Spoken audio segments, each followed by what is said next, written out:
Ya, Assalamualaikum warahmatullahi wabarakatuh. Waalaikumsalam warahmatullahi wabarakatuh. Ya, selamat pagi Pak Farid dan Bapak Ibu semuanya. Mohon izin ini saya belum siap, tadi lagi kurang sehat, jadi nanti sambil jalan saya siap-siap terlebih dahulu. Maaf Pak Farid dan Bapak Ibu semuanya ya. Alhamdulillah, Alhamdulillahirabbil alamin, assalatu wassalamu ala asrofil anbiya'i wal mursalin, Sayyidina Muhammadin wa ala alihi wa sahbihi ajma'in amma ba'du. Wa asyhadu anna Muhammadar Rasulullah la nabiyya ba'da. Qala rabbi ishrah li sadri wa yassir li amri wa hlul yafqahu qawli. Ya, selamat pagi Pak Fari, Pak Hari, Bu Katoli, Bu Hafiz. Pagi, Pak Fari. Iya, Mas Ian dan juga Bu Vivi, terima kasih yang sudah hadir dan langsung on cam nih ya. Wah, kalah saya nih. Mohon izin ya.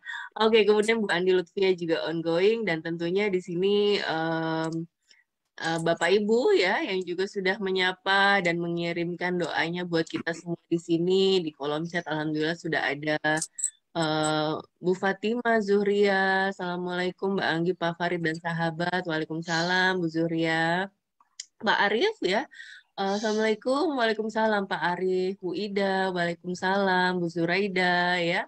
Kemudian Pak Farid tentunya semoga Allah senantiasa melimpahkan nikmat sehat dan memudahkan segala urusan kita semua. Amin ya rabbal alamin. Kemudian Bu Vivi ya, ini Bu Vivi yang selalu gedor pintu pagi-pagi pertama ini.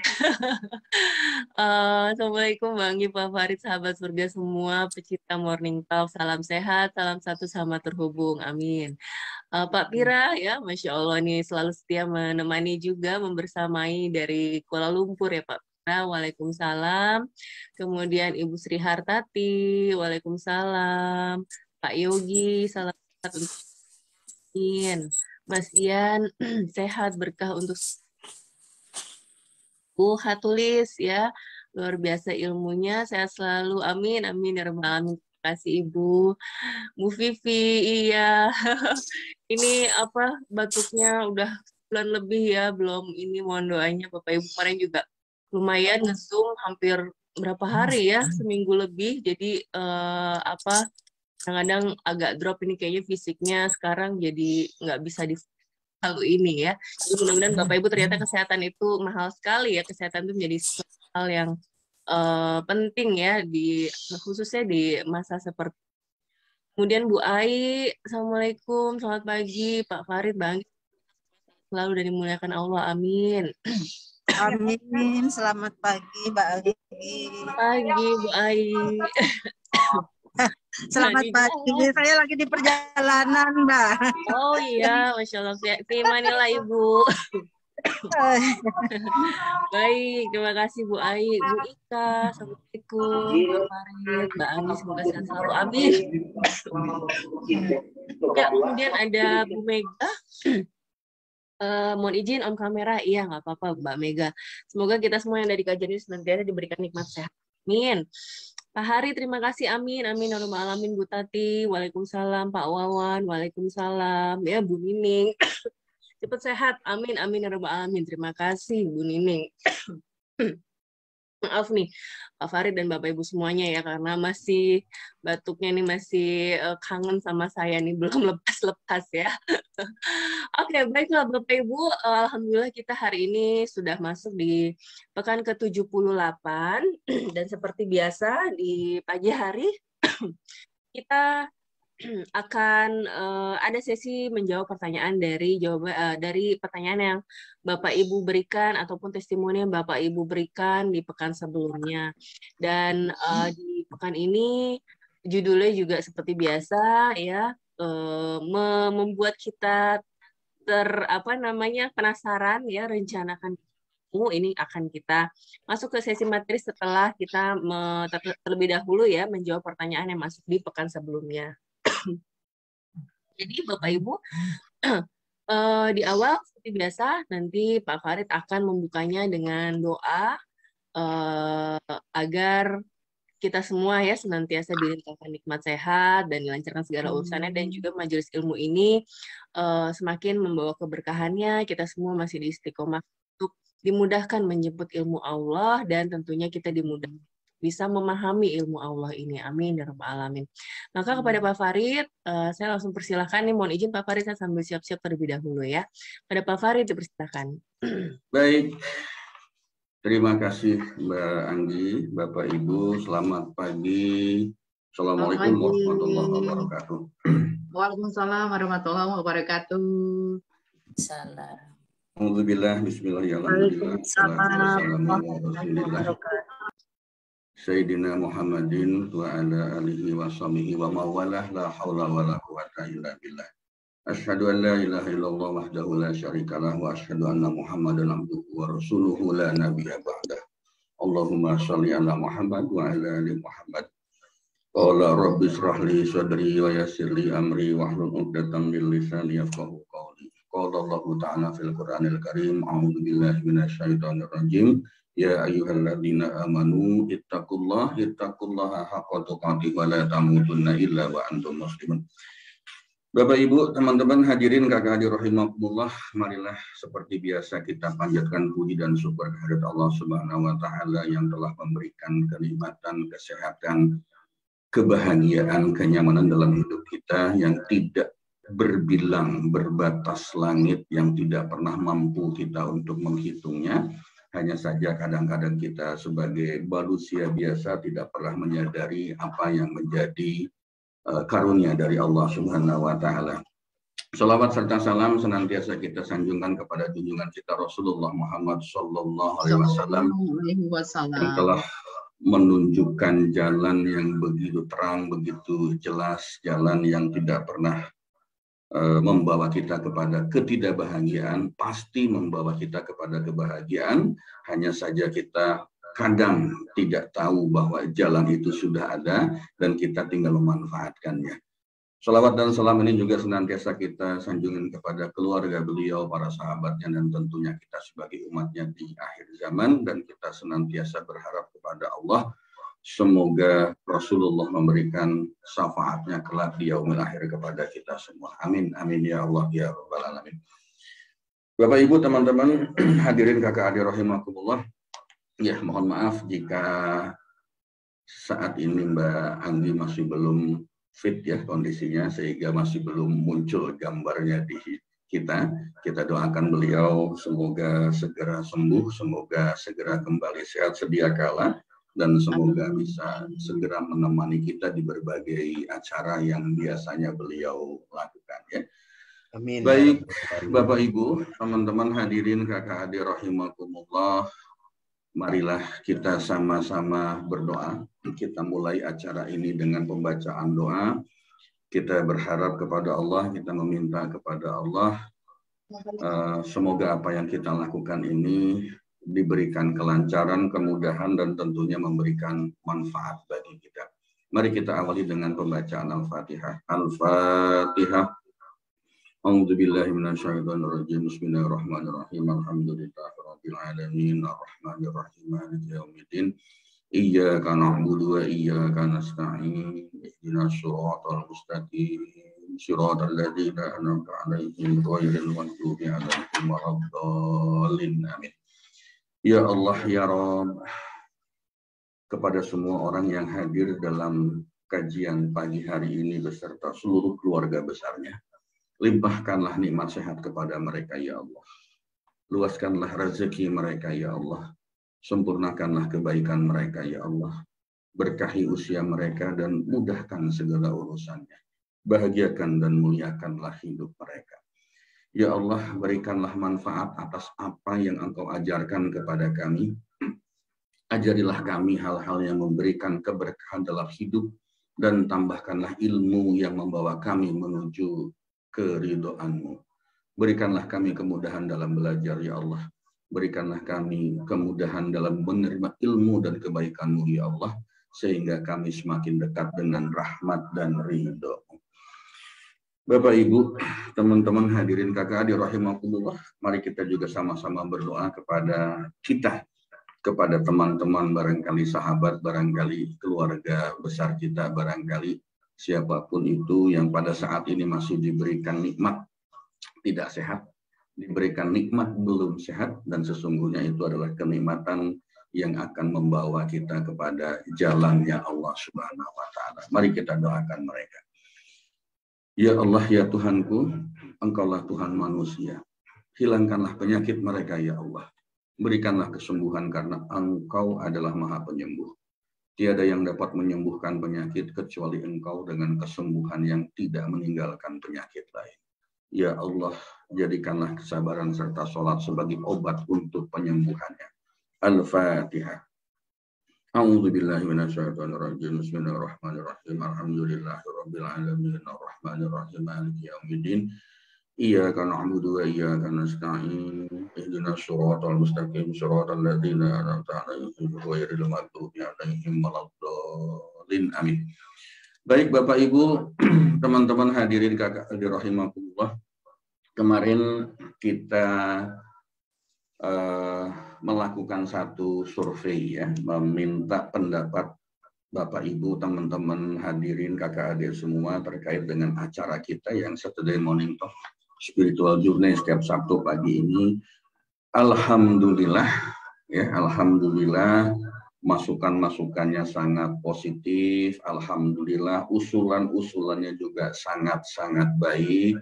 Dan selain kami mengucapkan terima kasih atas masukannya, tentu ini juga menjadi salah satu cara ya, salah satu sarana bagaimana kita mencoba untuk meningkatkan, menyempurnakan lagi apa yang sudah kita lakukan ya, apa yang sudah kita jalani. Semoga ke depan acara ini menjadi semakin baik, semakin banyak orang yang mendapatkan manfaatnya, dan tentunya juga semakin banyak juga orang yang kembali mendekat kepada Allah, kembali ke jalan Allah, karena apa yang kita lakukan ini semoga Allah tetapkan dalam hati kita masing-masing betul-betul hanya untuk mendapatkan ridho dari Allah Subhanahu wa Ta'ala ya. Sekali lagi kami ucapkan terima kasih, masukannya begitu berharga, masukannya sangat-sangat baik. Bagaimana kita menyempurnakan dari waktu ke waktu untuk acara ini. Baik Bapak dan Ibu, teman-teman hadirin kakak adik rahimakumullah, seperti biasa ada beberapa pertanyaan. Kali ini testimoni tidak ada, tetapi pertanyaan yang masuk dan ini lumayan cukup apa ya, ada yang nyerempet juga pertanyaannya gitu, sehingga pasti hati-hati untuk memberikan jawabannya. Mohon maaf. Yang pertama dari Pak Anggrian Permana. Ini kalau ini pertanyaannya, mohon maaf, pertanyaannya keluar dari jalur, tanda petik keluar dari tema kita minggu lalu ya. Beliau bertanya, kalau nyekar itu datang ke kuburan ya, itu sebenarnya budaya Indonesia atau ada perintah dari Allah atau Rasulullah ya Mbak? Karena kalau pas umroh dulu melihat makam atau kuburan di sana, maksudnya di Arab Saudi, Madinah maupun di Mekah, semuanya itu nggak ada namanya, cuman batu aja. Kalau nggak hafal dengan kuburannya itu, jangan-jangan nanti suatu saat akan hilang juga itu kuburan gitu. Dan jika iya, ada yang sebelum puasa dan pas Idul Fitri yang lebih afdol untuk nyekar, dan bagaimana hukum wanita pergi ke makam atau kuburan. Bapak Ibu, teman-teman hadirin kakak adik rahimakumullah, pada awalnya dulu ya di zaman Rasulullah SAW, ziarah kubur itu adalah sesuatu yang dilarang atau diharamkan pada saat itu, ya, pada saat itu pada zaman Rasulullah. Kenapa diharamkan? Kenapa dilarang? Karena hal itu pada saat itu ya, pada saat itu masyarakat di sana di Arab Saudi itu masih belum kuat dari sisi keimanannya, dari sisi akidahnya, dari sisi tauhidnya. Jadi kalau ziarah kubur pada saat itu diberikan izin, ya, maka dikhawatirkan ada satu kemungkinan yang bisa membawa kepada kesyirikan. Ya, karena pada saat itu, sekali lagi saya katakan pada saat itu tauhid tingkat keimanannya, akidah dari warga di sana, masyarakat di situ masih belum tinggi, masih belum berkembang pemikirannya. Keimanannya juga masih belum kuat, sedangkan di masyarakat pada saat itu kepercayaan terhadap hal gaib dan mistis itu bisa membawa kesyirikan. ya, bisa membawa ke musyrikan ya pada saat itu. Lalu kemudian diperbolehkan, walaupun hukumnya mubah, diperbolehkan pada saat kapan? Pada saat tingkat keimanannya, tingkat akidahnya itu, tauhidnya itu sudah mulai kuat. Ada satu hadis dari Rasulullah SAW diriwayatkan oleh Imam Muslim dan Abu Dawud, dikatakan, sesungguhnya aku pernah melarang kalian untuk menziarahi kubur, maka sekarang ziarahilah kuburan. Artinya waktu itu dilarang, bahkan diharamkan untuk ziarah kubur, atau bahasa kita istilahnya nyekar gitu ya. Tetapi sekarang diperbolehkan. Kenapa? Karena dianggap bahwa tingkat keimanan kita itu menjadi semakin baik ya. Tauhid kita semakin baik, akidah kita semakin baik. Lalu kenapa diperbolehkan ya? Jadi ziarah kubur itu adalah untuk mengingatkan kita kepada kematian. Ini juga ada hadis dari Imam Al-Baihaqi, Imam Nasai, dan Imam Ahmad. Ya, dikatakan bahwa sebab ziarah kubur itu akan mengingatkan pada hari akhirat, pada hari kiamat ya. Dan bahkan sebelum hari kiamat juga ziarah kubur itu mengingatkan kita akan kematian. Makanya kenapa diperbolehkan, sepanjang kita bisa mengambil hikmahnya, bisa mengambil pelajaran dari itu.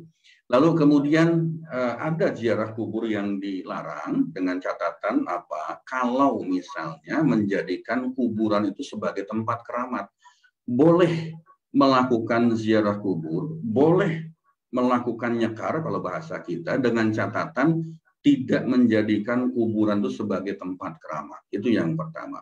Yang kedua, tidak meminta doa kepada kuburan atau yang sudah meninggal. Kemudian yang ketiga juga tidak memberikan sesajian lah itu. Nah, ini hal-hal yang dianggap syirik, hal-hal yang dilarang ya. Kenapa dulu zaman Rasulullah itu dilarang? Karena bisa jadi tiga hal tadi, menjadikan tempat keramat, meminta doa kepada kuburan atau yang sudah meninggal, dan memberikan sesajen menjadi satu kebiasaan. Sepanjang ini tidak dilakukan, maka silahkan melakukan ziarah kubur gitu ya. Baik, itu Pak Andrian dan Bapak Ibu, teman-teman hadirin kakak adik rahimakumullah. Lalu yang kedua, ini pertanyaan agak-agak nyenggol-nyenggol, jadi mesti hati-hati juga ini untuk menjawabnya. Dari Nonem, Pak, bagaimana mensikapi kondisi politik, sosial, dan budaya negara kita pada saat ini? Karena tampaknya negara kita sedang dalam kondisi yang kurang baik atau kondusif. Ini pertanyaan yang menarik, yang menggelitik, tetapi juga mesti hati-hati banget, jangan sampai nanti memberikan pemahaman yang keliru. Bapak Ibu, teman-teman hadirin kakak adik rahimakumullah, kita ini sebagai orang awam, kita ini bukan politikus, kita bukan anggota partai, kita juga bukan anggota dewan atau aparat tinggi negara. Ya, artinya kita bukan praktisi yang terjun ke politik praktis. Bukan seseorang yang terlibat langsung dengan urusan politik. Tetapi walaupun kita orang awam, tetapi walaupun kita orang biasa-biasa saja, kita itu tidak boleh menutup mata terhadap politik. Kita pun harus paham tentang politik ini, minimal hal-hal yang sangat sederhana. Kenapa demikian? Ya, karena kita paham atau tidak paham dengan politik, suka atau tidak suka dengan politik, kita ini secara tidak langsung akan terdampak oleh keputusan politik. Sederhananya begitu. Pak, saya tidak suka dengan politik. Pak, saya tidak mau berpolitik. Pak, saya tidak mau belajar tentang politik. Misalnya seperti itu. Atau sebaliknya ada orang yang semangat, saya ingin belajar politik, saya terlibat langsung dalam politik. Nah, kedua belah pihak itu, baik yang belajar atau tidak, yang terjun atau tidak, baik mereka yang paham atau tidak, bagi mereka yang suka atau tidak suka dengan politik, ya, pasti akan terdampak oleh keputusan politik. Langsung maupun tidak langsung itu pasti akan terdampak oleh keputusan politik. Bapak, Ibu, teman-teman hadirin kakak adik rahimahullah. Kalau sekarang kita mengatakan harga minyak goreng naik, minyak gorengnya nggak ada, harga kedelai naik, harga beras naik, harga telur naik, pajaknya naik, kemudian listrik juga naik, pulsa juga naik, PPN yang tadinya 10% sekarang jadi 11%, naik 1% per April ini misalnya. BPJS yang iurannya naik, kemudian BPJS menjadi syarat untuk bikin apapun. Mau sekolah pakai BPJS, bikin SIM pakai BPJS, jual beli tanah pakai BPJS. Itu semua merupakan keputusan politik. Itu semua timbul dari urusan-urusan yang namanya politik. Ya, kita bisa merasakan dampak itu semua walaupun kita tidak berpolitik praktis. Ya. Suka tidak suka, mau tidak mau, kita itu pasti akan terdampak oleh keputusan politik. Langsung maupun tidak langsung. Nah, lalu kalau kita misalnya tidak suka dengan politik, lalu kita diam, tidak care, tidak mau pusing dengan politik, kan tetap saja keputusan itu kembali kepada kita. Imbas dari keputusan itu akan kembali kepada kita. Jadi kalau saya secara pribadi menyarankan, kita harus paham. Ya, kita harus paham, kita harus tahu dan harus memberikan pilihan-pilihan yang terbaik. Supaya apa? Supaya kehidupan kita itu menjadi kehidupan yang baiklah, gampangannya kan seperti itu ya. Karena kalau kita diam pun ya tetap saja. Ketika kita diam, lalu orang-orang yang tidak baik itu yang mengambil keputusan politik, maka kita pun kena juga. Kena imbasnya, kena akibatnya, kena efeknya. Nah, ada hal yang menarik biasanya di dalam kehidupan kita, di masyarakat kita itu ya. Mohon maaf kalau saya sedikit mengatakan terus terang gitu ya. Jadi mental kebanyakan dari masyarakat kita itu adalah mental gratisan. Kebanyakan seperti itu. Saat ini kita boleh mengatakan tidak suka, tidak bahagia, tidak nyaman dengan para penguasa yang ada pada saat ini. Namun besok pada saat pilkada, pileg, pilpres, lalu kemudian pagi-pagi dapat serangan fajar di amplopi 100.000, balik lagi, milih lagi yang ngasih uang kepada kita. Lalu 5 tahun berikutnya ya tidak bahagia lagi. Bolak-balik seperti itu. Nah, inilah jawaban saya, penjelasan saya, semoga memberikan sedikit pencerahan bahwa kita tidak boleh menutup mata, kita tidak boleh diam, kita tidak bisa hanya berpangku tangan dengan urusan-urusan yang walaupun kita tidak suka, walaupun kita tidak mau, walaupun kita tidak tertarik dengan urusan politik, tetapi paling tidak kita mesti ngeh itu mesti tahu, mesti paham, ya. Supaya apa? Supaya kita bisa memberikan pilihan yang terbaik kepada mereka yang terbaik, lalu kita akan mendapatkan kenyamanan di dalam hidup kita bermasyarakat. Wallahu a'lam bishawab.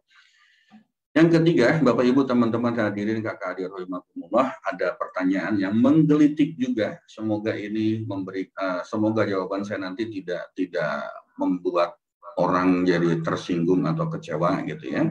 Semoga memberikan pemahaman paling tidak untuk hal-hal yang sifatnya mendasar. Dari NN juga, Pak, sekarang ini ada satu fenomena menarik tentang crazy rich. Apa itu crazy rich? Yaitu orang-orang yang kaya mendadak tiba-tiba kaya raya, kekayaannya Masya Allah bisa sampai nembus triliun barangkali gitu kan. Apakah yang sebetulnya terjadi dan bagaimana cara kita mensikapinya? Bapak Ibu teman-teman hadirin kakak adik rahimakumullah, ini lagi ramai sebetulnya ya kalau kita mengikuti perkembangan dunia informasi, terutama kalau mau berselancar lebih intensif di dunia maya gitu ya. Jadi sekarang crazy rich ini sedang menjadi trending topik lah. Banyak orang-orang yang tiba-tiba kaya mendadak hanya dalam waktu 2 tahun, 3 tahun tiba-tiba kekayaannya luar biasa.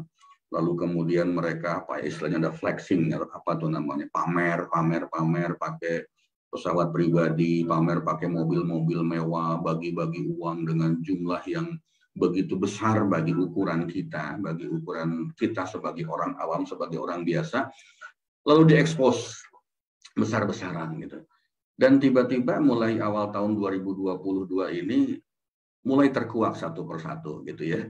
Dari 7 crazy rich muda di Indonesia itu sudah ada 2 yang ditetapkan sebagai tersangka di kepolisian, lalu 1 lagi yang dari Malang sekarang sedang tanda petik dikulitin gitu ya, dibongkar-bongkar oleh Masya Allah luar biasa. Nah teman-teman, Bapak Ibu hadirin kakak adik rahimakumullah, crazy rich ini disinyalir ya, artinya belum pasti. Itu sebagai tempat money laundry, sebagai tempat pencucian uang. Pencucian uang dari mana? Dari hasil korupsi barangkali, atau juga hasil dari sesuatu yang tidak halal, misalnya dari perjudian dan sebagainya. Kenapa mesti ada pencucian uang? Nah ini menarik gitu kan, kenapa mesti ada pencucian uang? Sebentar ini ada yang nulis Doni Salaman katanya, wallahu alam gitu ya. Karena kalau uangnya disimpan di rekening pribadi, misalnya saya sebagai seorang pejabat, kemudian saya mendapatkan uang dalam jumlah yang begitu besar, ratusan miliar, kemudian disimpan di rekening pribadi saya, maka itu akan sangat mudah ketahuan oleh PPATK, Pusat Pelaporan dan Analisis Transaksi Keuangan. Lalu oleh PPATK, publik juga akan bisa membaca dengan sangat mudah. Bisa dihitung berapa sih penghasilan saya, berapa sih gaji saya dan tunjangan-tunjangan, lalu kemudian berapa jumlah kekayaannya, bisa dibandingkan, bisa dihitung.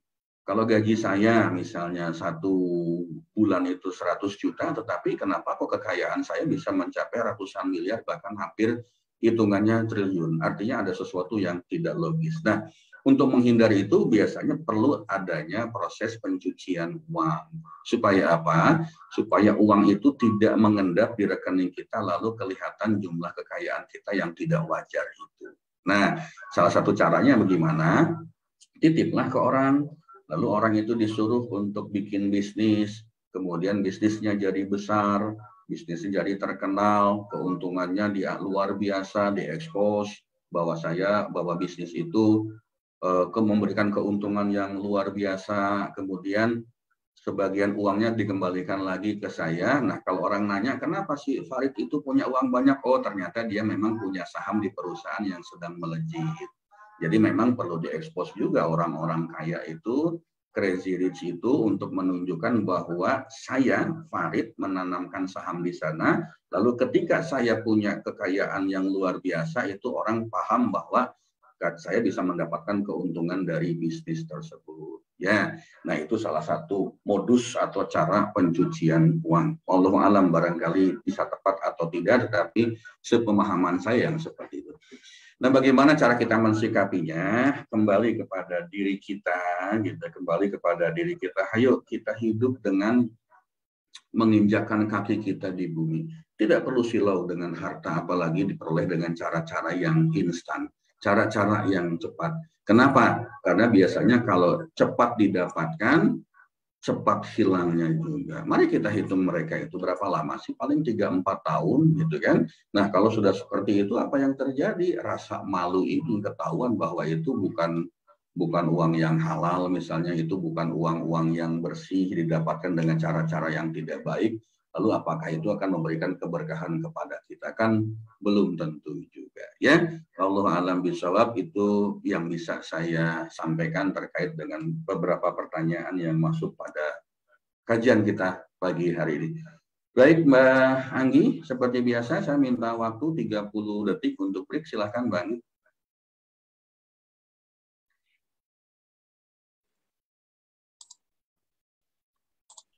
Ya, terima kasih Pak Farid atas pemaparannya. Ini termasuk tentang, kemarin saya sempat juga bertanya ke Pak Farid, apa sih itu crazy rich segala macam ya, apa itu money laundry, karena kebetulan saya bukan tipikal yang follow update-update berita terkini gitu ya, yang lagi tren, entah di YouTube atau di TikTok. Jadi pada saat Pak Farid membawakan tema tentang crazy rich juga itu menjadi apa ya, hal yang baru buat saya untuk saya pahami, dan ternyata saat ini tuh sedang sangat booming seperti itu ya. Alhamdulillah kalau kita senantiasa selalu selalu tetap lurus di jalan Allah ya, mudah-mudahan Allah selalu melindungi kita gitu ya, agar apa yang kita lakukan itu selalu masih dalam koridor Allah, dan apa yang kita lakukan selalu dalam ridhonya. Amin, amin, ya rabbal alamin. Terima kasih banyak Bapak Ibu, sahabat surga semuanya yang sudah mengisi linknya yang pada saat kami berikan pekan lalu. Itu menjadi input bagi kami, dan baik sekali saran-saran topik-topik yang sangat menarik. Insya Allah nanti topik-topik tersebut nanti juga mungkin Pak Farid ya akan reviewnya mana nih yang akan bisa mulai kita jalankan setelah Lebaran mungkin ya, karena nggak terasa kita bulan depan sudah masuk bulan Ramadan ya.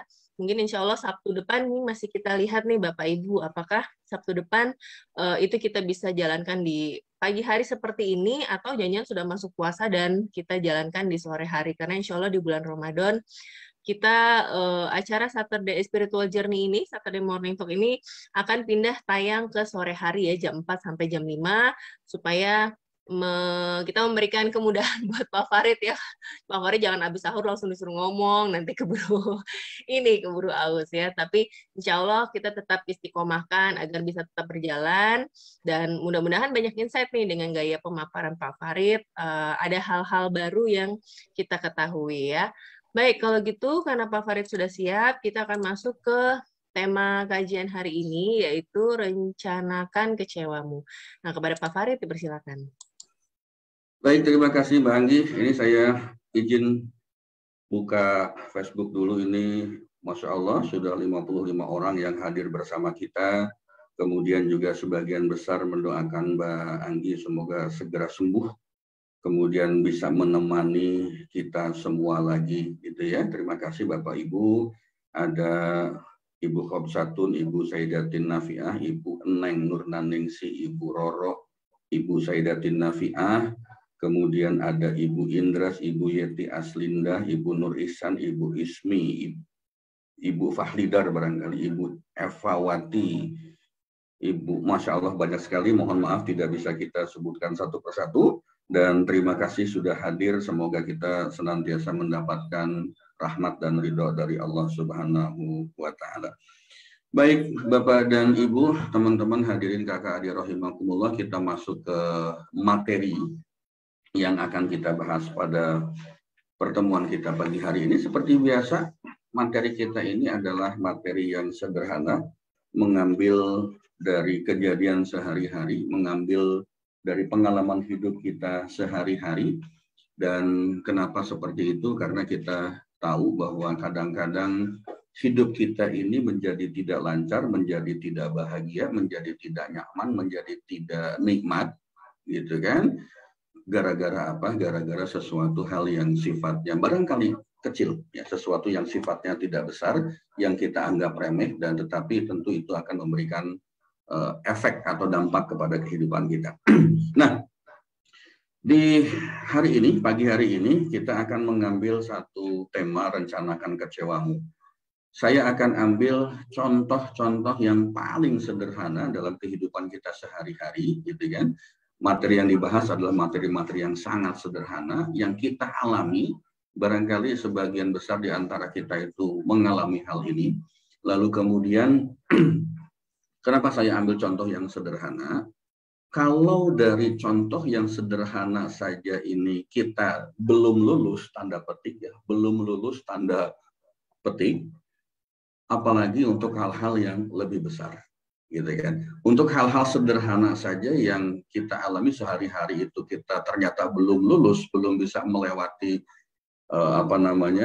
tantangan itu, dan tentu yang lebih besar juga mesti akan kita pertanyakan.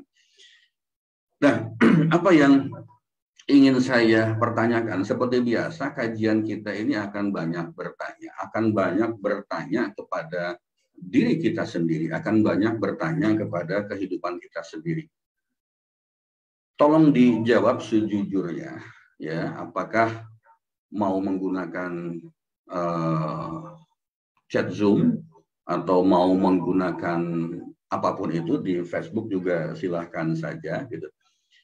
Pertanyaannya sederhana, apakah yang kita harapkan pada saat kita menggunakan jam tangan seharga 1 miliar padahal fungsinya sama dengan jam tangan yang harganya 100.000, katakan demikian. Coba dijawab 1, 2, 3, 4, 5 orang saja. Apa sih sebetulnya yang kita harapkan ketika kita menggunakan jam tangan seharga 1 miliar di tangan kita, padahal sebetulnya fungsi jam tangan itu sama saja dengan jam tangan yang harganya 100.000 atau mungkin 50.000. Monggo, silahkan. Saya berikan kesempatan jika mau memberikan jawaban. Di share Zoom atau mungkin di Facebook, silahkan. Gaya hidup. Oh, waduh, gak pernah pakai jam tangan, Pak Faris, Ibu Bandia, gitu ya. Eksistensi, wow. Sebagian untuk sedekah, gengsi.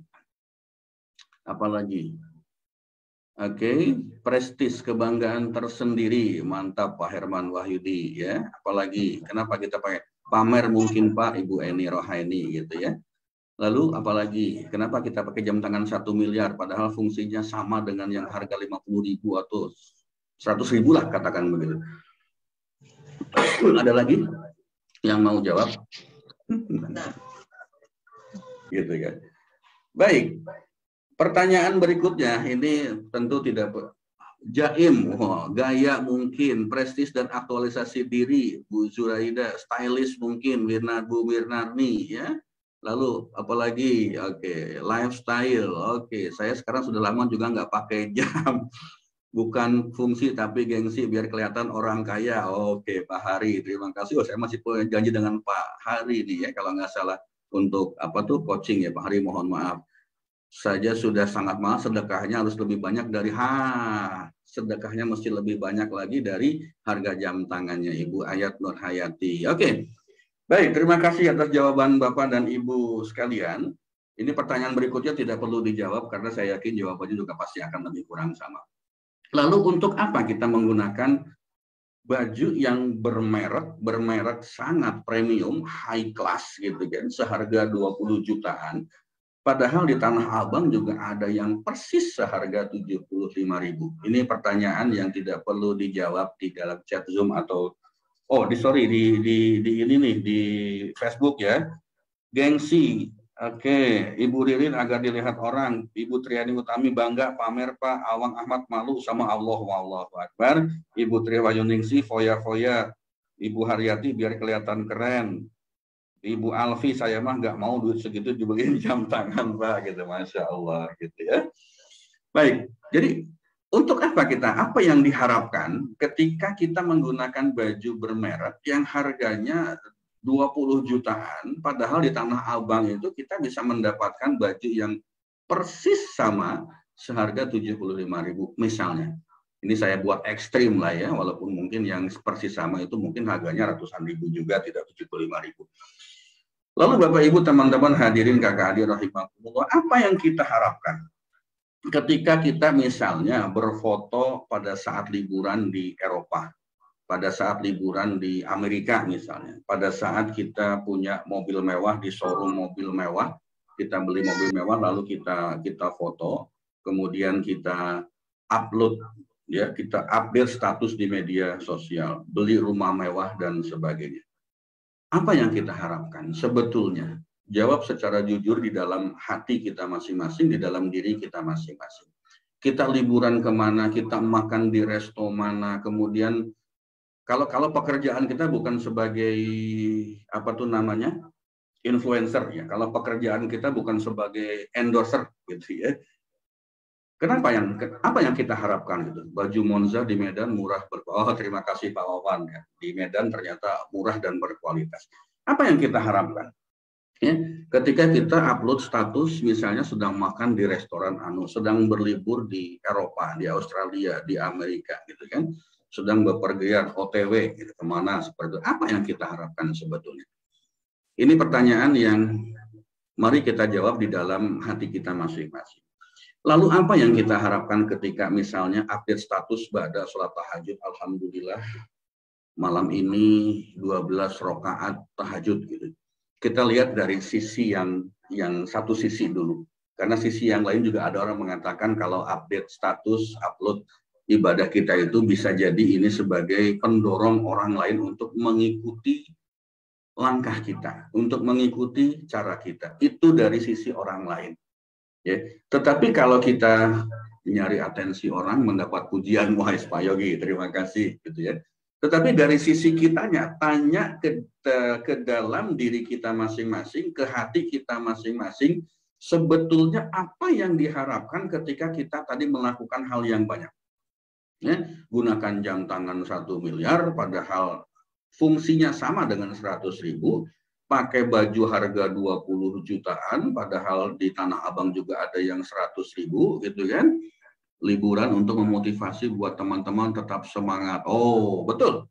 Itu dari sisi orang lainnya begitu, Pak Harisur Rahman. Tapi dari sisi kitanya tanya secara jujur dan jawab secara jujur juga gitu. Flexing. Ini yang Crazy Rich lakukan, flexing gitu ya. Lalu apa yang kita harapkan di hati kita sebetulnya? Ada lagi yang sekarang ini muncul, update status itu mengeluh tentang nasib kehidupan kita. Ya. Mengeluh tentang nasib kita, tentang pasangan kita, tentang kehidupan rumah tangga kita di media sosial. Ya. Tadi berhusnuzon, innamal a'malu binniyat, betul. Dari sisi kita orang yang melihatnya betul, kita harus berhusnuzon. Kita harus melihat ini sebagai sesuatu yang positif. Kita mesti melihat ini sebagai sesuatu yang mendorong kita, memotivasi kita untuk mencapai sesuatu seperti yang dicapai oleh orang lain. Itu sangat baik. Ya. Orang lain liburan ke Eropa, kenapa saya tidak bisa? Orang lain libur ke Amerika, kenapa saya tidak bisa? Memotivasinya seperti itu. Tetapi sekali lagi, saya hanya ingin mengajak melihat dari sisi kita yang tanda petik pamer. Melihat dari sisi kita yang tanda petik ingin menunjukkan show off kepada orang-orang lain, apa sih sebetulnya yang kita harapkan ketika kita menunjukkan itu? Ya, bukan dari sisi orang lain, tapi dari sisi kita sendiri. Kita mencoba untuk jujur terhadap diri kita sendiri. Nah, teman-teman, Bapak Ibu hadirin, kakak adik rahimakumullah, apalagi kalau misalnya yang kita upload, yang kita update di status medsos kita itu adalah tentang nasib kita, tentang status kita, tentang kehidupan rumah tangga kita, tentang pasangan kita, tentang keluarga kita. Apa sebetulnya yang diharapkan? Ya, apa sebetulnya yang diharapkan? Ini belum sampai ke sesuatu yang akan kita dapatkan nanti. Nah, ini yang perlu kita pelajari secara bersama-sama. Lalu apa yang dirasakan? Lalu apa yang dirasakan oleh kita yang update status tadi, yang kita coba pamer tadi, yang coba kita flexing tadi, apa yang kita rasakan ketika banyak orang yang memberikan komen positif, memberikan pujian dan memberikan tanda like kepada kita. Gitu. Apa yang kita rasakan? Pasti mendapatkan simpatik mungkin Pak dari orang lain. Baik, niatnya demikian, tujuannya demikian. Alhamdulillah kalau memang tujuannya seperti itu.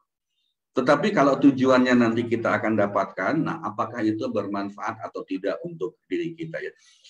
Ketika kita update status, ketika kita tunjukkan sesuatu yang kita miliki, lalu mendapatkan komen positif, pasti akan menambah percaya diri kita. Betul, terima kasih. Ini Ibu Ardelais atau Pak Ardelais. Senyum dan terima apa adanya. Gitu.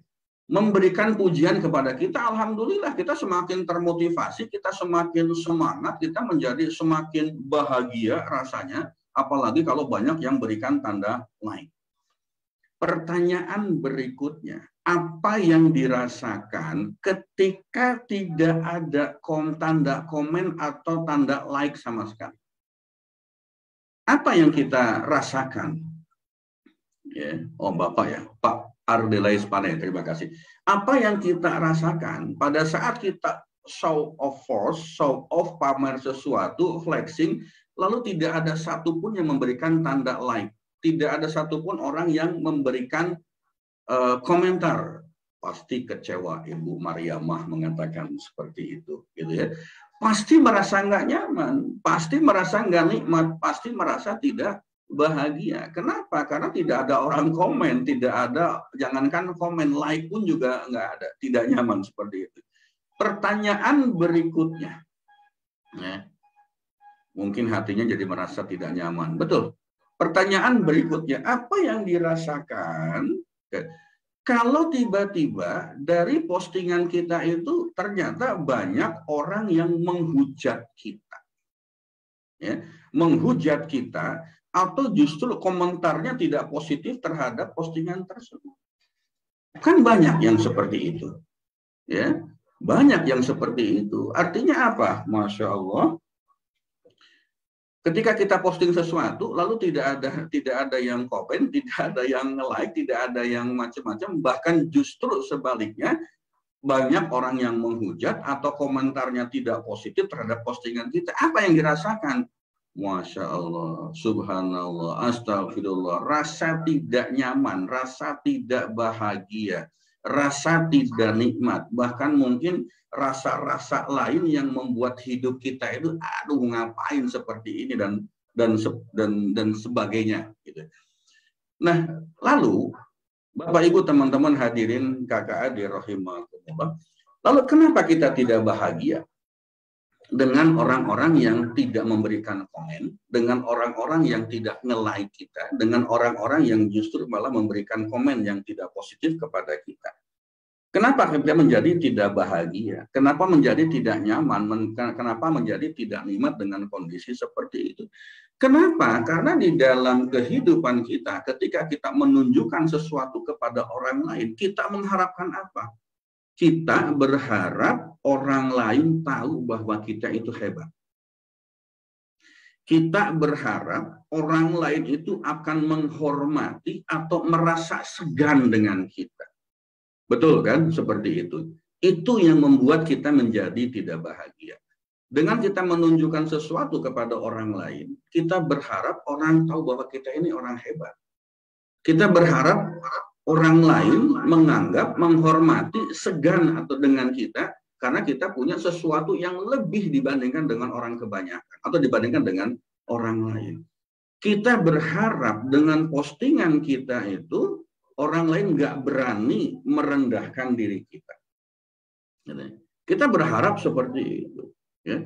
Apalagi yang kita harapkan? Kita posting sesuatu, ini saya katakan di awal tadi, kita ambil contoh yang sederhana saja dalam kehidupan kita sehari-hari. Kalau kita sudah lulus dari persoalan ini, maka insya Allah level berikutnya dari rasa kecewa itu kita bisa lewati. Tetapi kalau ini saja kita tidak lulus, maka level berikutnya juga mungkin kita masih perlu tenaga yang energi yang luar biasa untuk melewati ujian itu.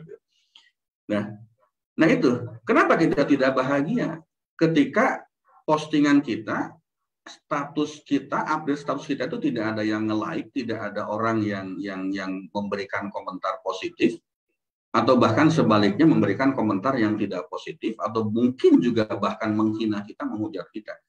Pertama, karena kita berharap orang lain tahu bahwa kita itu hebat. Karena kita berharap bahwa orang lain itu akan menghormati kita, akan segan dengan kita. Kita berharap bahwa orang lain itu nggak berani merendahkan diri kita. Seperti itu sederhananya yang kita alami, yang kita rasakan dalam kehidupan sehari-hari. Bapak Ibu teman-teman hadirin kakak adik rahimahumullah, saya akan masuk ke hal yang lebih sederhana lagi. Lalu ketika kita mendapatkan komen yang baik, lalu ketika ada orang lain memberikan apresiasi tentang kehebatan, tanda kutip, kehebatan kita, apakah lalu dia langsung sederhananya? Apakah langsung orang itu akan memeluk kita dan bilang hebat, oh hebat, hebat, hebat, saya peluk kamu? Atau misalnya dia langsung kasih uang ke kita? Atau misalnya dia langsung traktir kita makan siang misalnya. Gara-gara kita posting sesuatu yang menurut kita itu sesuatu yang hebat, sesuatu yang luar biasa, lalu mendapatkan respon orang berbondong-bondong datang ke rumah kita, lalu peluk kita satu persatu, cipika-cipiki, oh ternyata Anda ini orang hebat, oh ternyata Anda ini luar biasa, oh ternyata kamu ini memang betul-betul orang pilihan, misalnya begitu. Apakah terjadi seperti itu? Atau misalnya tiba-tiba ada orang ngasih duit, oh gara-gara jam tangan kamu 1 miliar, saya kasih uang nih 2 miliar misalnya. Saya kasih uang, saya kasih traktir makan siang, ayo makan siang di rumah makan yang paling mewah misalnya. Apakah kita mendapatkan seperti itu? Ya, apakah kita mendapatkan seperti itu? Atau misalnya ketika kebalikannya, jika kita tidak mendapatkan komen yang baik, atau jika orang lain tidak mengapresiasi tentang kehebatan kita, tanda petik, apakah langsung orang menghina kita? Apakah langsung orang akan merendahkan kita? Apakah orang langsung akan menampar kita? Apakah orang langsung akan sampai yang paling ekstrim misalnya dibunuh gitu? Gara-gara tidak mengapresiasi apa yang kita posting misalnya seperti itu. Kan tidak juga. Jika kita mendapatkan komen yang baik ya paling sebatas komen di medsosnya saja. Tidak ada perlakuan-perlakuan secara real, secara nyata di dunia nyata yang memberikan sesuatu yang luar biasa kepada kita. Mending kalau komen-komen yang muncul itu adalah komen yang tulus keluar dari hati si pembaca kita, hati teman kita. Kalau ternyata komennya sekedar untuk menyenangkan, ya daripada bikin orang nggak tenang, nggak nyaman, kita kasih aja lah. Gitu kan, oh gampang ini tinggal mainin jempol doang, mainin tangan doang. Misalnya komen-komen yang diberikan tetapi bukan komen yang tulus. Atau kebalikannya, jika kita mendapatkan komen yang tidak baik, apakah lantas harga diri kita akan turun? Apakah lantas kita jadi orang yang tidak kaya? Kata lain jadi orang miskin misalnya. Apakah lantas kita menjadi orang yang teraniaya? Apakah lantas kita menjadi orang yang terhinakan? Apakah lantas kita menjadi orang yang terbuang dari masyarakat kita? Apakah nanti ketika mendapatkan komen tidak baik itu ada orang yang datang lalu tiba-tiba nampar kita, kok ini gara-gara apa namanya postingan kamu di medsos saya pukul kamu? Apakah mungkin seperti itu? Ya, apakah mungkin seperti itu? Kan tidak juga. Lalu kalau tidak mendapatkan dua-duanya, buat apa kita pamer? Buat apa kita berharap kepada sesama manusia? Kalau kita mendapatkan komen baik, lalu kemudian ada fakta, ada real, sesuatu yang kita terima selain kebahagiaan. Atau sebaliknya, jika kita mendapatkan komen yang tidak baik, kemudian kita langsung menderita selain penderitaan psikologis, penderitaan pikiran kita, gitu loh. Dan ternyata tidak ada sesuatu yang real, yang nyata dalam kehidupan kita, kita tidak mendapatkan apapun. Lalu, mengapa kita berharap, mengapa kita pamer, mengapa kita show off kepada sesama manusia? Itu artinya Bapak Ibu, teman-teman hadirin kakak adik rahimakumullah, itu maknanya kita itu mengundang ketidakbahagiaan kita sendiri. Itu artinya kita mengundang kekecewaan itu hadir dalam kehidupan kita. Itu berarti kita merencanakan untuk merasa kecewa pada diri kita sendiri. Kan begitu. Namanya kalau bahasa awam di Indonesia ini berarti kita itu sedang mencari penyakit sendiri. Nyari penyakit loh gitu. Gara-gara lo nyari penyakit sendiri gitu. Kenapa? Karena kita mendapatkan komen-komen yang tidak baik. Nah, Bapak Ibu, teman-teman hadirin kakak adik rahimakumullah. Lalu, kalau memang sudah seperti itu, jika tidak mendapatkan apa-apa, apa yang akan kita lakukan? Apa yang akan kita perbuat? Nah, inilah kadang-kadang, gitu kan? Kadang-kadang kita sebagai manusia, kita sebagai orang awam ini, orang banyak mengatakan manusia itu adalah makhluk yang paling aneh. Makhluk yang paling aneh. Hidupnya itu banyak hal yang bersifat kontradiktif. Hidupnya itu banyak hal yang dilakukan itu bahkan kontraproduktif. Yang pertama apa? Mohon maaf. Kita tahu, kita belajar banyak. Kita diberitahu oleh para guru-guru kita, para alim ulama. Kita belajar sendiri juga banyak dengan cara membaca, mengaji, ikut kajian dan sebagainya. Kita tahu bahwa dunia itu bakal kita tinggalkan. Kita tahu bahwa akhirat itu bakal kita datangi. Tetapi apa yang terjadi? Kita sudah tahu dunia bakal ditinggalkan, tapi kenapa mesti kita kejar-kejar terus? Kenapa kita kejar-kejar terus? Bahkan seluruh energi kita habiskan hanya untuk mengejar dunia. Yang kita notabene-nya tahu persis bahwa dunia itu bakal ditinggal.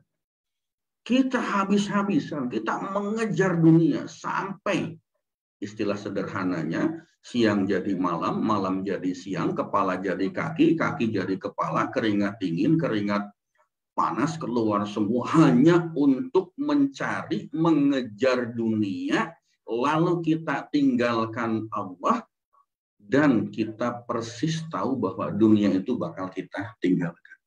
Itulah kita. Anehnya seperti itu. Kita belajar banyak, kita ngaji banyak, berkali-kali kita belajar, berkali-kali kita ngaji, puluhan kali, bahkan mungkin ratusan kali. Kalau kita ikut rutin dengan kajian kita di Sabtu pagi ini sudah episode yang ke-78 kali. 78 kali kita mengatakan bahwa dunia itu bakal kita tinggalkan. Tetapi kenapa kita mesti mengejar habis-habisan?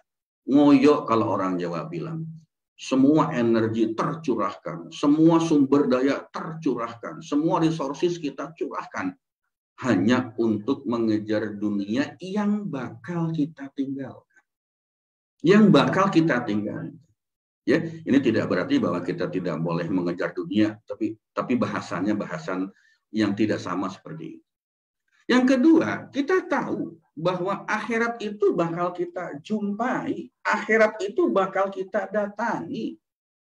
Tetapi kita ogah, tetapi kita tidak semangat, tetapi kita tidak melakukan sesuatu yang seharusnya kita lakukan supaya ketika kita sampai di akhirat kelak, kita bisa mendapatkan kebahagiaan yang hakiki, kebahagiaan yang sesungguhnya.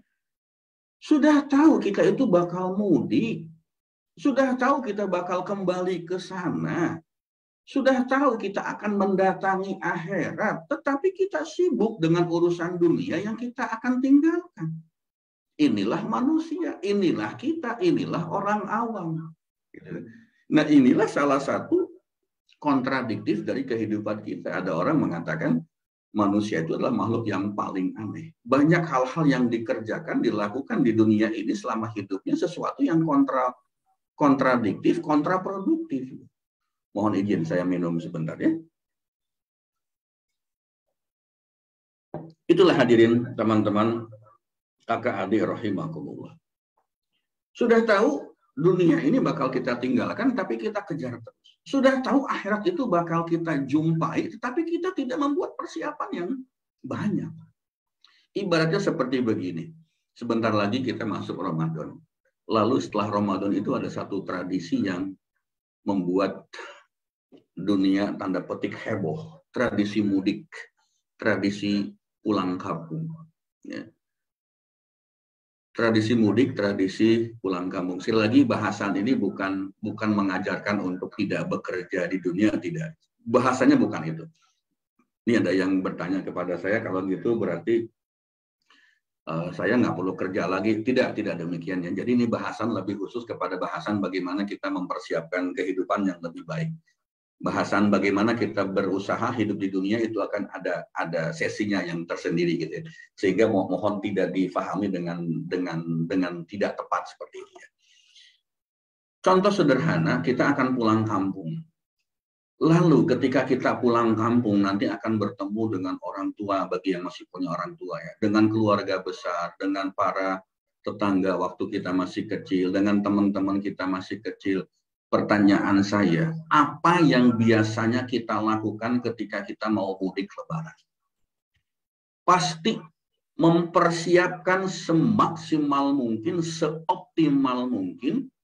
Kalau perlu bawa segala apa yang kita miliki, kalau perlu bahkan barangkali sebagian besar di antara kita menjadikan momen mudik itu untuk pamer bahwa kita sudah sukses di perantauan. Kita tunjukkan dalam bentuk apa? Kendaraan barangkali. Kita tunjukkan dalam bentuk apa? Pakaian barangkali. Kita tunjukkan dalam bentuk apa? Aksesoris, perhiasan barangkali. Dari mulai gelang, kalung, cincin, kacamata, dan sebagainya. Kendaraan sepeda motor terbaru, kalau memang mampunya baru sepeda motor. Kalau perlu kendaraan roda 4. Kalau memang belum mampu beli, bisa sewa, bisa rental selama lebaran. Yang penting tujuan bahwa kita dianggap sukses di perantauan itu sudah terpenuhi. Bukankah itu yang kita lakukan? Ya, bukankah itu yang kita kerjakan? Seperti toko emas berjalan, Bu, Ibu Sri Susati. Bukankah itu yang kita lakukan pada saat kita mudik libur lebaran? Seharusnya Bapak Ibu, teman-teman hadirin kakak adik rahimakumullah, ketika kita mudik menghadap Allah, ketika kita kembali ke kampung halaman kita di akhirat nanti, mestinya kita juga punya niat yang seperti itu. Kita tunjukkan kepada Allah bahwa kita sudah membuat persiapan yang maksimal. Ini saya bawa, ya Allah, segala amal kebaikan. Sedekah saya, sholat saya, misalnya puasa saya bawa sebagai bekal untuk pamer, tanda petik, ke hadapan Allah, bahwa saya sudah menyiapkan segala sesuatu yang terbaik. Untuk apa? Untuk saya pulang kampung menghadap Allah Subhanahu wa Ta'ala. Itu tidak pernah kita lakukan, itu tidak pernah kita sadari. Sudah jelas dunia bakal ditinggalkan kita uber, tetapi akhirat yang bakal kita jumpai, gitu ya. Akhirat yang kita jumpai, kita akan tidak pernah kita serius. Gitu. Niatnya begitu, pamer. Nah, sekarang kita ubah pamer kita kepada Allah. Pamer kita bukan kepada sesama manusia, kita pamerkan kepada Allah. Pada saat kita nanti dipanggil pulang, Farid pulang, misalnya Pak Aris pulang, Pak Arif pulang misalnya. Pak Ardelis Panai pulang kembali ke haribaan Allah. Ibu Arum misalnya, pulang kembali ke haribaan Allah. Apa yang akan kamu pamerkan setelah kamu merantau di dunia selama sekian puluh tahun? Barangkali begitu bahasa dari Allah Subhanahu wa Ta'ala. Bapak Ibu teman-teman hadirin kakak adik rahimakumullah, manusia itu sudah tahu bahwa Allah itu maha segalanya. Allah itu maha memiliki. Sudah tahu Allah itu yang punya hidup kita. Tetapi kita tidak pernah mau mendekat secara serius. Kita nggak mau mendekat kepada Allah secara serius. Kita tidak pernah mau berjalan menuju cahaya Allah di jalan Allah. Kita nggak mau pakai jalan itu. Kita tidak mau melakukan itu. Dan sebaliknya kita sudah tahu bahwa makhluk itu, manusia itu nggak bisa diharapin, nggak bisa diharapkan. Berharap pada manusia itu adalah kecewa yang direncanakan, kan kita sering mendengar kalimat-kalimat itu. Tetapi yang terjadi, kita itu kekeh itu apa ya bahasa Sunda ya? Kita itu tetap aja ngotot, ya, tetap aja bersandar kepada sesama manusia. Itulah kita. Itulah kehidupan kita, itulah kita manusia yang awam. Kadang-kadang, atau jangan-jangan seringkali, kebalik-balik di dalam mensikapi kehidupan kita. Kadang-kadang kebalik-balik, kontradiktif, kontraproduktif. Ini ada pertanyaan, Ibu Lipi, Lipi Taruna, bagaimana caranya pamer pada Allah, Pak? Minggu depan kita akan jawab. Ya. Bapak Ibu teman-teman hadirin kakak adik rahimahullah. Kita sering mengatakan, Pak, saya ingin hidupnya itu bahagia. Pak, saya ingin hidup saya itu nyaman. Tetapi dunia kita akan tinggalkan, kita uber. Dapat bahagia atau tidak? Kita ingin bahagia, kita ingin nikmat, kita ingin nyaman dalam kehidupan kita. Akhirat bakal kita datangi, tetapi kita tidak pernah serius untuk mempersiapkan diri kita pulang kampung mudik ke akhirat.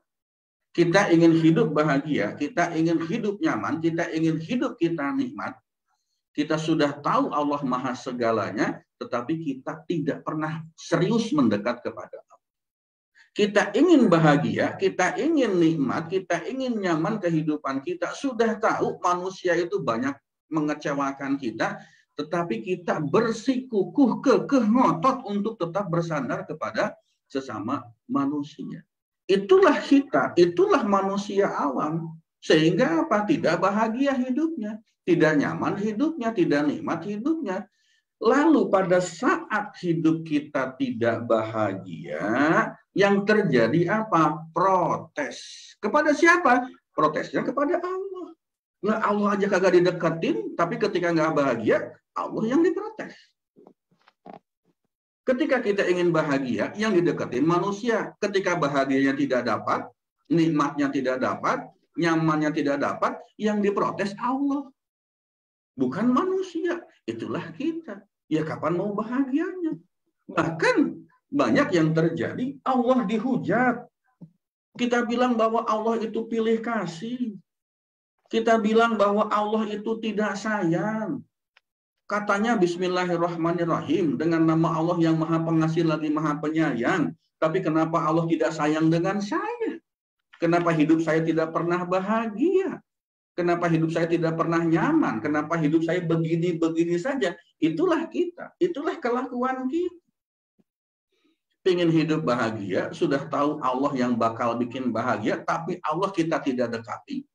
Sudah tahu bahwa manusia itu adalah makhluk sama dengan kita yang kadang membuat hidup kita tidak nyaman, kita deketin terus, kita berharap terus, lalu pada saat kita tidak bahagia, Allah yang disalahin. Kan aneh. Anehlah hidup manusia itu. Anehlah kita itu. Siapa lagi yang disalahin? Orang tua lah yang disalahin, keluarga lah yang disalahin, tetangga lah yang disalahin, kolega kita yang disalahin, teman-teman kita yang disalahin.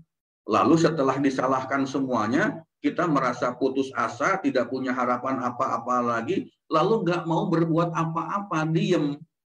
Nggak mau bergerak, nggak mau berusaha, nggak mau berikhtiar, diem saja gitu. Dan yang paling fatal, kalau misalnya sampai kita melakukan bunuh diri, auzubillahi min dzalik. Gara-gara apa? Gara-gara kita merasa tidak bahagia hidupnya. Bunuh diri gara-gara kita merasa tidak nyaman hidup kita. Bunuh diri gara-gara kita tidak bisa mendapatkan apa yang kita inginkan. Kenapa? Ya karena hidup kita kontradiktif. Hidup kita kontraproduktif. Udah tahu dunia bakal ditinggalkan kita uber, sementara akhirat yang bakal kita datangi tapi kita jauhi. Sudah tahu Allah yang membuat hidup kita bahagia, nyaman, dan nikmat, kita tidak mendekat kepadanya. Sudah tahu manusia yang membuat kita sering tidak nyaman, sering kecewa, justru itu yang kita deketin. Justru yang itu kita harapkan yang seperti itu. Bapak Ibu hadirin, teman-teman, kakak adik, rahimahullah. Mengapa itu bisa terjadi? Mengapa kita bisa kontraproduktif? Ya. Mengapa itu terjadi? Mengapa bisa kontradiktif? Pertama, kita itu percaya dengan Allah, tapi masih belum yakin dengan kemahakuasaan. Itulah kita, itulah manusia, itulah orang awam seperti saya, seperti kita semua. Kita tahu ada Allah. Kita percaya ada Allah. Tetapi kita tidak pernah yakin bahwa Allah Maha Pemberi solusi. Itu persoalannya. Masa iya sih ada keajaiban? Masa iya sih persoalan saya yang begitu besar ini bisa selesai? Masa iya sih? Masa iya sih? Apa iya? Itulah ketidakyakinan kita kepada kekuasaan Allah. Masa iya sih bisa hidup berkecukupan kalau kita nggak kerja keras? Masa iya sih kita bisa terpenuhi keperluan kita kalau kita tidak pinjam sama orang lain misalnya? Itulah pola pikir kita, ketidakyakinan kita kepada kekuasaan Allah. Kita percaya ada Allah tapi nggak yakin bahwa Allah akan menyelesaikan semua persoalan kita. Ada hal yang menarik kemarin di komunitas kami, di komunitas Magnet Rezeki. Ada satu pesan dari founder Magnet Rezeki, ya Ustadz Nasrullah. Jadi beliau tuh di WA sama salah satu anggotanya. Ustadz, saya mau pinjam uang sekian belas juta. Ini bukan minta tapi pinjam. Kemudian setelah itu nanti akan saya cicil selama sekian bulan, 1 bulannya sekian juta. Lalu apa pesan beliau kepada kami, orang-orang yang ada di MRI itu? kalau kita sudah mau menjalankan jurus-jurus magnet rezeki, jauhi hal-hal yang seperti itu. Kalau kita sudah punya niat untuk tidak berutang, beramanah kalau bahasa kami, maka juga jangan pernah memberikan utang. Kenapa? Sekali kita melakukan itu, maka itu berarti kita sudah tidak yakin lagi dengan kekuasaan Allah. Kita sudah tidak yakin lagi bahwa sebetulnya hidup kita itu sudah ajaib. Kita tidak yakin lagi bahwa semuanya itu bisa selesai oleh Allah kalau kita memintanya kepada Allah. Itu pesan yang diberikan kepada kami. Nah, ini sejalan dengan apa yang kita bahas pada pagi hari ini. Kenapa persoalan hidup kita tidak pernah selesai? Kenapa kita tidak pernah merasa bahagia, merasa tidak nyaman, merasa tidak nikmat dalam hidup kita? Karena kita percaya kepada Allah tetapi tidak yakin dengan kekuasaan Allah. Itu aja persoalannya. Itu saja persoalannya. Masa iya sih ada keajaiban? Masa iya sih bisa hidup berkecukupan kalau kita tidak kerja keras banting tulang? Masa iya sih ada rezeki yang datang tiba-tiba? Nah, itulah ketidakyakinan kita kepada kekuasaan Allah Subhanahu wa Ta'ala. Padahal bagi Allah itu semuanya hal-hal yang sangat kecil. Lalu penyebab yang kedua, penyebab yang pertama, ya, bahwa kita percaya tetapi tidak yakin dengan Allah. Penyebab yang kedua, kita melihat Allah itu sebagai alternatif terakhir dari setiap persoalan yang kita hadapi. Kita punya persoalan, lalu kita berikhtiar lahiriah sekencang mungkin, semaksimal mungkin, mentok, tidak punya pilihan lain, baru kita kembali kepada Allah. Baru kita berdoa kepada Allah. Itulah kita. Dan itulah yang membuat hidup kita itu tidak pernah nyaman. Itulah yang membuat hidup kita tidak pernah bahagia. Allah dijadikan sebagai alternatif terakhir. Kalau urusan kita dengan sesama makhluk, dengan sesama manusia, ikhtiar lahiriah kita sudah mentok, tidak punya harapan solusinya lagi, baru kita kembali kepada Allah. Itulah kita. Ikhtiar lahiriah, baru batiniah. Itulah kita. Makanya kita tidak pernah bahagia. Kerja dulu, baru berdoa. Itulah kita. Maka dijamin kita belum tentu bisa bahagia. Kalau semua lancar, nggak ingat sama Allah. Ibadah ritual pun sesempat ya. Sholat pun yang mestinya wajib, sholat wajib yang mestinya di awal waktu. Kalau pria itu mestinya dilakukan di masjid berjamaah, itu tidak dilakukan, sesempatnya saja. Duhur menjelang asar, asar menjelang maghrib, tinggal 5-10 menit lagi. Isya sering bablas karena kecapean. Subuh kesiangan bangunnya karena semalam tidurnya larut. Dan badan ini masih belum terlalu sehat. Itulah kita. Sehingga bagaimana kita bisa hidup nyaman, bahagia, dan nikmat kalau seperti itu. Kalau dikasih kesuksesan, maka banyak larangan Allah yang ditabrak oleh kita. Itu penyebab yang kedua, Allah sebagai alternatif terakhir.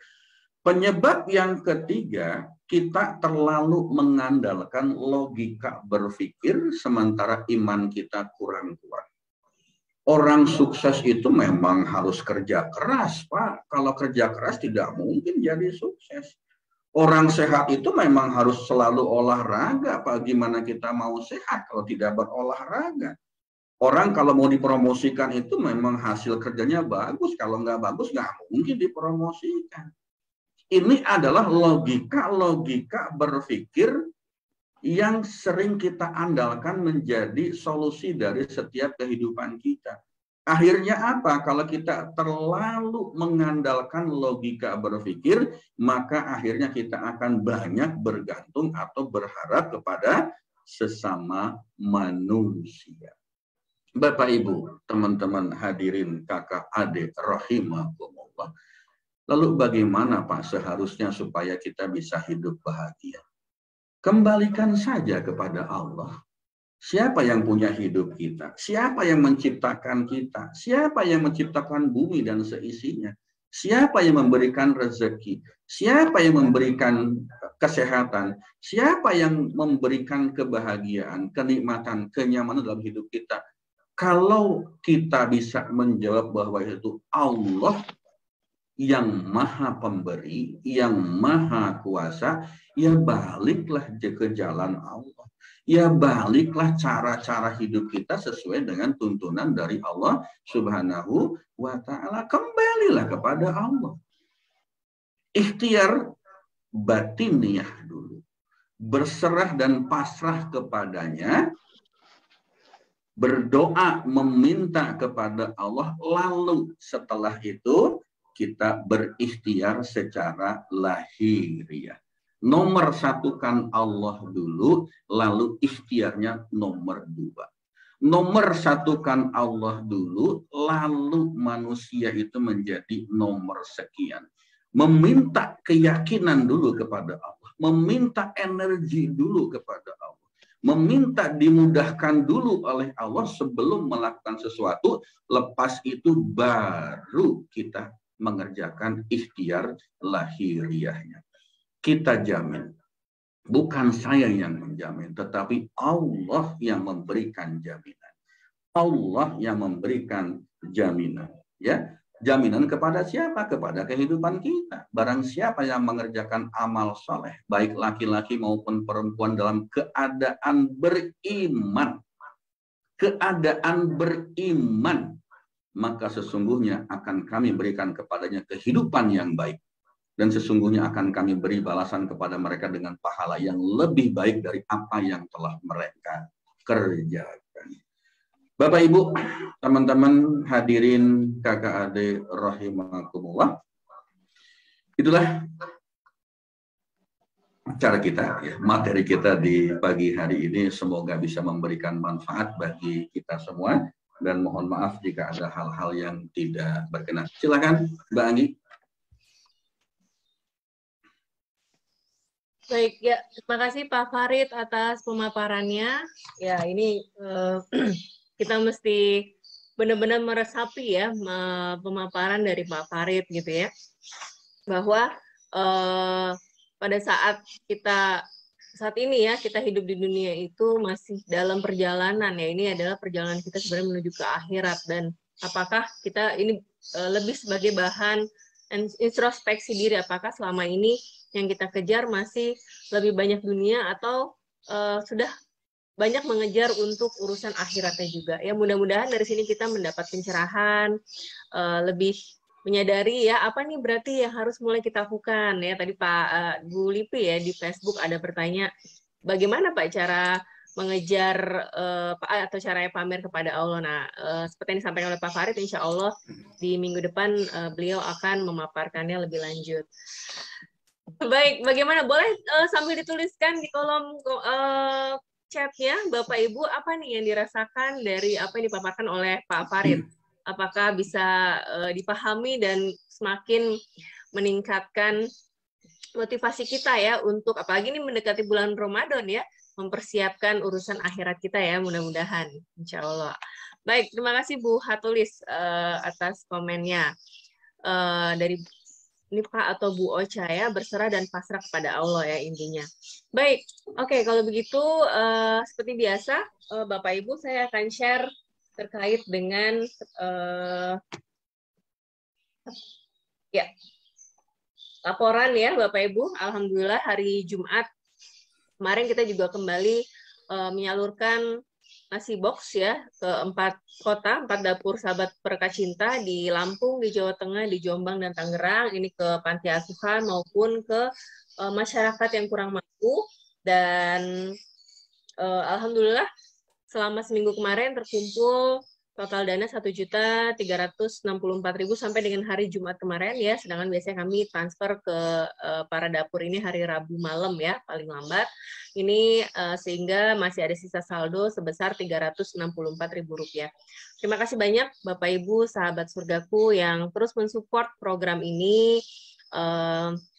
Mudah-mudahan nih kita bisa terus membantu para dapur SPC ini untuk terus produktif dan juga meningkatkan semangatnya, karena mereka saat ini adalah orang-orang yang sedang membangun ya, atau saya ajak untuk produktif dengan cara mendapatkan peluang rezeki dari memasak ya atau catering seperti itu. Jadi mudah-mudahan Allah lancarkan bunda-bunda yang menjalankan ini, dapur ini, karena tentu saja dengan keadaan sekarang tentunya keuntungan di sini mereka juga turut bersedekah saya yakin mereka turut bersedekah secara tenaga.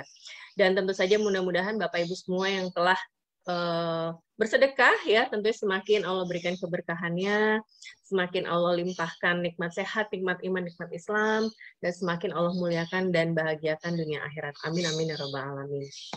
Dan ya, insya Allah untuk Sabtu depan ya nanti kami akan update ya, karena Sabtu itu juga kita nggak tahu apakah sudah mulai puasa atau puasanya mulai Minggu.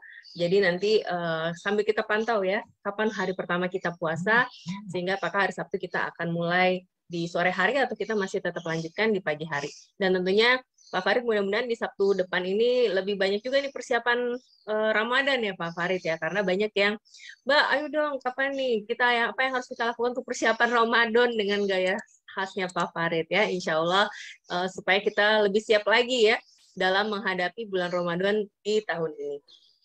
Oke, terima kasih Bapak Ibu semuanya, dan terima kasih juga tentunya yang utama Pak Farid atas sharingnya hari ini yang semakin membuka mata kita, ngingetin kita lagi gitu ya, ngingetin kita lagi supaya fokus kita jangan sampai salah jurusan gitu ya, salah jurusan. Oke, kita akan tutup dulu dengan doa tentunya agar Allah semakin memberikan keberkahannya buat kita semua, dan malaikat juga turut mengaminkan doa-doanya untuk kita semua. Pada Pak Farid dipersilakan. Baik, terima kasih Mbak Anggi, Bapak Ibu, teman-teman hadirin kakak adik rahimahumullah. Insya Allah nanti kita akan bersama-sama belajar ya, sama-sama belajar selama bulan suci Ramadan. Kita mohon diberikan kekuatan semuanya, diberikan kesempatan yang terbaik juga oleh Allah. Dan seperti biasa juga nanti mohon maaf kalau materi-materi yang kita berikan itu, yang kita pelajari itu, yang sama-sama kita pelajari bakal banyak nyentilnya gitu ya. Dengan gaya Saturday Morning Talk, dengan gaya spiritual journey kita. Jadi yang kesindir, yang kecolek gitu kan, bahkan mungkin yang ketampar, ketonjok, ya mohon maaf. Kita memang mencoba untuk membuka apa adanya. Qulil haqqa walau kana murran, katakanlah kebenaran itu walaupun pahit adanya, tetapi dengan cara-cara yang santun barangkali gitu ya.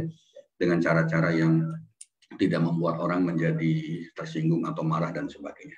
Itu dari saya, dan insya Allah kita akan bahas hal-hal yang sederhana selama Ramadan, apa yang kita lakukan, apa yang kita perbuat, dan apakah itu sesuai dengan tuntunan atau tidak. Jangan-jangan itu kebanyakan dari sisi tradisi saja gitu ya. Esensi dari Ramadannya malah kita nggak dapat. Jangan-jangan seperti itu. Baik, Bapak Ibu teman-teman, mari kita sama-sama tutup acara dengan pembacaan doa. Semoga apa yang kita lakukan tadi mendapatkan rahmat dan ridho dari Allah Subhanahu wa taala. A'udzubillahi minasyaitonirrajim. Innallaha wa malaikatahu yusholluna 'alan nabi ya ayyuhalladzina amanu shollu 'alaihi wa sallimu taslima. Mari kita awali dengan istighfar 5 kali dan shalawat 5 kali seperti biasanya. Astaghfirullahaladzim alladzi la ilaha illa huwal hayyul qayyum wa atubu ilaih. Astaghfirullahaladzim alladzi la ilaha illa huwal hayyul qayyum wa atubu ilaih. Astaghfirullahaladzim alladzi la ilaha illa huwal hayyul qayyum wa atubu ilaih. Astaghfirullahaladzim alladzi la ilaha illa huwal hayyul qayyum wa atubu ilaih. Astaghfirullahaladzim alladzi la ilaha illa huwal hayyul qayyum wa atubu ilaih. Allahumma sholli ala Muhammad wa ala ali Muhammad. Allahumma sholli ala Muhammad wa ala ali Muhammad. Allahumma sholli ala Muhammad wa ala ali Muhammad. Allahumma sholli ala Muhammad wa ala ali Muhammad. Allahumma sholli ala Muhammad wa ala ali Sayyidina Muhammad. Ya Allah ya Rabbana, anugerahkanlah kepada kami keluarga yang sakinah, mawaddah, warahmah. Bimbinglah kami untuk tetap setia di jalan-Mu ya Allah, jalan yang Engkau ridhoi untuk kami dan seluruh anak keturunan kami.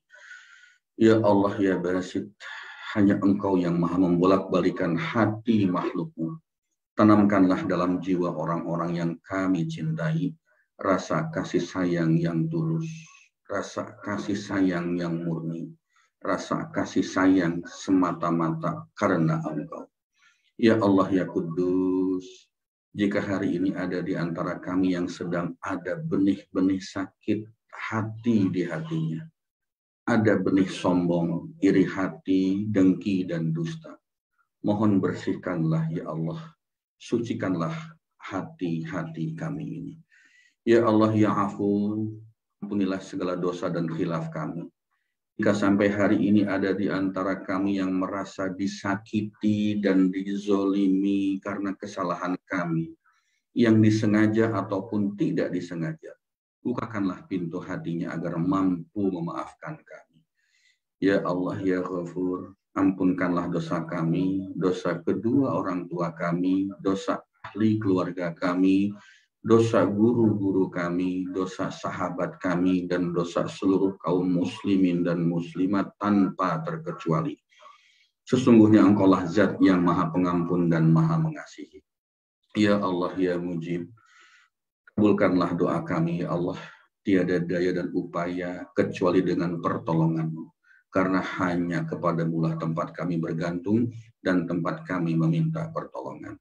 Rabbana atina fid dunya hasanah wa fil akhirati hasanah wa qina adzabannar wa sallallahu ala sayyidina Muhammadin wa ala alihi wa sahbihi ajmain. Subhana rabbika rabbil izzati amma yasifun wa salamun alal mursalin walhamdulillahi rabbil alamin. Al-Fatihah. A'udzu billahi minasyaitonir rajim. Bismillahirrahmanirrahim. Alhamdulillahi rabbil alamin. Arrahmanir rahim. Maliki yaumiddin. Iyyaka na'budu wa iyyaka nasta'in. Ihdinas siratal mustaqim, siratal ladzina an'amta 'alaihim ghairil maghdubi 'alaihim waladdallin. Amin. Baik, Bapak dan Ibu, teman-teman hadirin kakak adik rahimakumullah, terima kasih atas segala perhatian dan mohon maaf jika ada hal yang tidak berkenan. Selamat pagi, billahi taufiq wal hidayah. Wassalamualaikum warahmatullahi wabarakatuh. Waalaikumsalam warahmatullahi wabarakatuh. Terima kasih Pak Terima kasih Farid. Pak Farid. Mbak Anggi. Ya, sama-sama terima kasih Pak Farid dan Bapak Ibu semuanya. Terima kasih Pak Farid, terima kasih Mbak Anggi. Sama-sama Pak Hartono, Bu Dewi ya. Alhamdulillah pagi ini Terima kita kasih sudah. Pak Farid dan Mbak Anggi.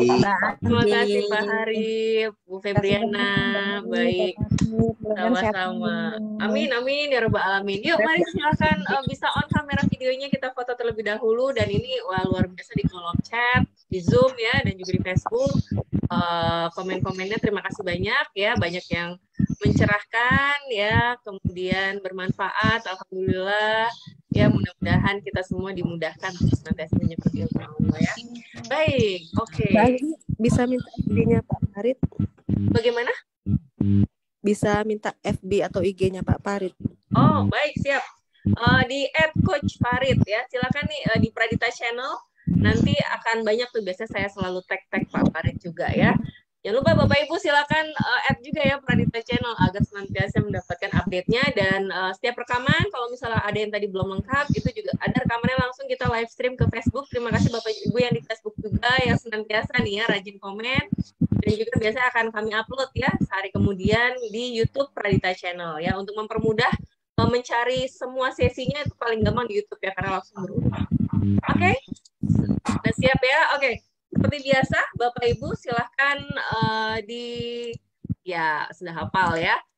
Menengadahkan tangannya. Oke, 1, 2, 3. Oke, baik. Layar kedua. Ya, oke. Baik, kalau gitu, satu sama terhubung Bu Vivi, jangan ketinggalan ya, kita semua satu sama terhubung ya di Magnet Rezeki, satu sama terhubung. Ya, dan kita selalu senantiasa berserah diri, Allah lagi, Allah terus ya. Amin ya rabbal alamin. Terima kasih. Yuk kita tutup dengan mengucapkan doa kafaratul majelis bersama. Subhanakallahumma wa bihamdika asyhadu alla ilaha illa anta astaghfiruka wa atubu ilaik. Salam sehat, salam bahagia, selamat menikmati akhir pekannya. Sampai jumpa lagi. Wassalamualaikum warahmatullahi wabarakatuh.